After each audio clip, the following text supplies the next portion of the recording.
장애인 문화복지신문 제227호 제14면 기사입니다. 서울시 전국 최초 뇌병변 장애인 마스터 플랜 본격 가동.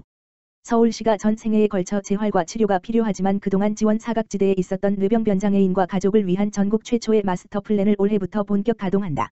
우선 진학 취업이 어려운 성인 뇌병변 장애인이 돌봄 플러스 사인 교육 플러스 사인 건강관리를 종합적으로 받을 수 있는 국내 첫 전용시설 비전센터가 올해 2개소에서 처음으로 선보인다. 자치구 공모를 통해 설치 장소를 확정, 8월 중 운영에 들어간다. 언어장애로 의사소통에 어려움을 겪는 뇌병변 장애인을 위해 보완 대체 수단을 지원하는 의사소통 권리 증진센터도 7월 새롭게 문을 연다. 뇌병변 장애인에 대한 돌봄 서비스도 강화된다. 이동과 의사소통에 제한이 있는 뇌병변 장애인에 대한 돌봄 전문교육, 이해과정 등을 활동지원사 양성교육기관에 의뢰하여 활동지원사 약 2,000명을 대상으로 실시할 예정이다. 서울시가 18년 전국 최초로 시작한 대소변 흡수용품 구입비 지원은 대상 연령을 확대해 작년보다 2배 가까이 많은 인원이 지원을 받게 된다. 서울시는 이와 같은 내용을 골자로 한 전국 최초의 종합지원계획인 뇌병변 장애인 지원 마스터 플랜 19 물결표 사인 23, 총 604억 원을 본격 실행한다고 밝혔다. 올해는 중앙정부와 협의가 필요한 바우처 사업 등을 제외한 21개 사업, 신규 10개, 확대 11개에 84억 원을 투입한다. 올해 주요 역점 사업은 비전센터 2개소 신설 의사소통 권리 증진센터 1개소 신설 성장기 아동 청소년 보조기기 지원 대소변 흡수용품 구입비 지원 연령 확대 전담 활동지원사 신규 양성 등이다. 이와 더불어 뇌병변 장애 아동 및 청소년 맞춤형 지원으로 건강한 교육 환경 조성을 위해 성장기 자녀를 위한 보조기기 맞춤 지원 사업 확대, 영유아 교육 지원 신설 등 다양한 사업을 추진한다. 전 생애 재활 치료가 필요한 뇌병변 장애인 지원 서비스 강화를 위해 거점 뇌병변 장애인 복지관과 소변 흡수용품 구입비 지원 연령을 확대하고 전담 활동지원사 양성 교육과정도 신설 운영한다. 또한 사회초년생의 맞춤형 일자리 발굴 지원을 위한 진로실험센터와 부모가족의 일시적 부재 등으로 긴급 돌봄이 필요한 경우 한시적으로 맡길 수 있는 긴급 돌봄 시설 조성을 위한 연구 용역을 실시한다. 강병호 서울시 복지정책실장은 올해는 작년 서울시가 전국 최초로 수립한 뇌병변 장애인 지원 마스터 플랜을 본격화하는 해다. 뇌병변 장애인 당사자와 부모를 위한 맞춤형 지원이 이루어질 수 있도록 지속적으로 소통하고 지원을 아끼지 않겠다. 며 뇌병변 장애인이 지역사회의 당당한 일원이 될 수 있도록 자립 지원을 강화하는 동시에 가족의 돌봄 부담을 해소할 수 있는 다양한 지원 정책을 발굴 지원해 나가겠다고 말했다. 서울시 SSCL 주 장애인 신체기능 향상 프로젝트 협약 추진. 서울시는 포르쉐 한국 공식 딜러 SSCL, 스투트가르트 스포츠카, 서울특별시 장애인복지시설협회와 장애인 신체기능 향상 프로젝트 대시 구매 엔진을 달다 양해각서 마우를 2월 11일 체결했다고 밝혔다. 이번 협약으로 SSCL은 서울특별시 장애인복지시설협회에 후원금을 전달하고 서울특별시 장애인복지시설협회와 서울시가 협력하여 조립식 블록 활동을 통한 소근육 발달 프로그램과 장애인 재활치료실 공간 개선 프로그램을 추진한다. 서울시 관계자는 2016년부터 5년째 이어져 오고 있는 이 협약은 장애인의 발달 치료를 지원하기 위한 프로젝트로 SSCL에서 2019년까지 총 5억 6,500만 원을 지원하였으며 118개소 1,128명의 장애인들이 혜택을 받았다고 말했다.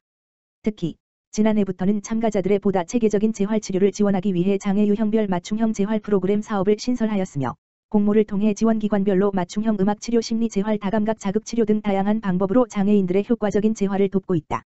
이병욱 서울시 장애인자립지원과장은 건강한 사회적 가치 창출에 지속적인 관심을 보내준 SSCL에게 감사의 인사를 전한다며 올 한해도 SSCL 및 서울특별시 장애인복지시설협회와 유기적인 협력을 통해 장애인의 삶의 질 향상과 장애인식 개선을 위해 더욱 노력하겠다고 말했다.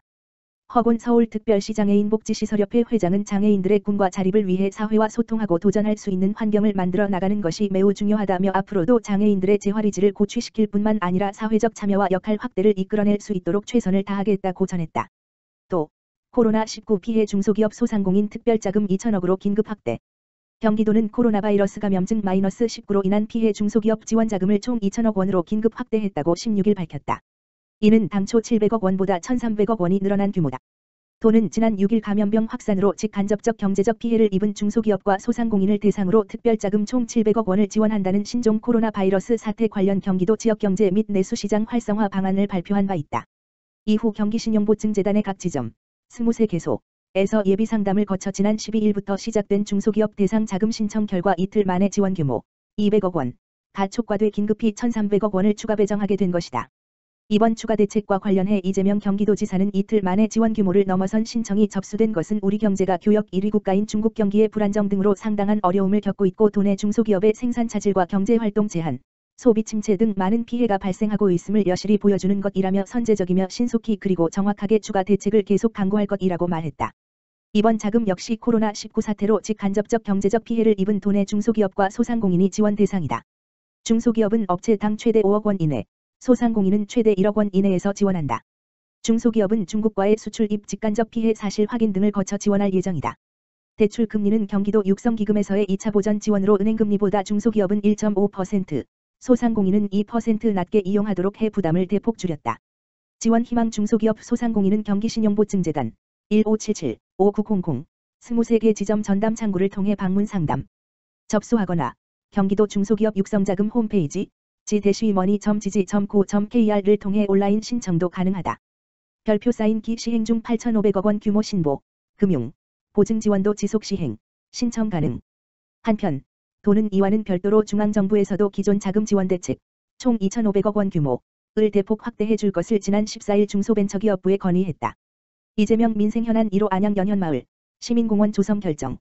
이재명 경기도지사의 민생현안 1호로 주목을 받는 안양 연현마을 공영개발사업 예정부지에 친환경 녹지 공간을 갖춘 시민공원이 들어서게 된다.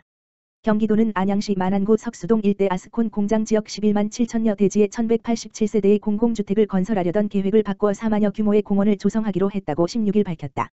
계획대로 친환경 공원이 들어서게 되면 안양 시민들은 쾌적한 도시숲을 즐길 수 있게 된다. 경기도는 700억 원의 방음벽 설치 비용도 줄일 수 있다.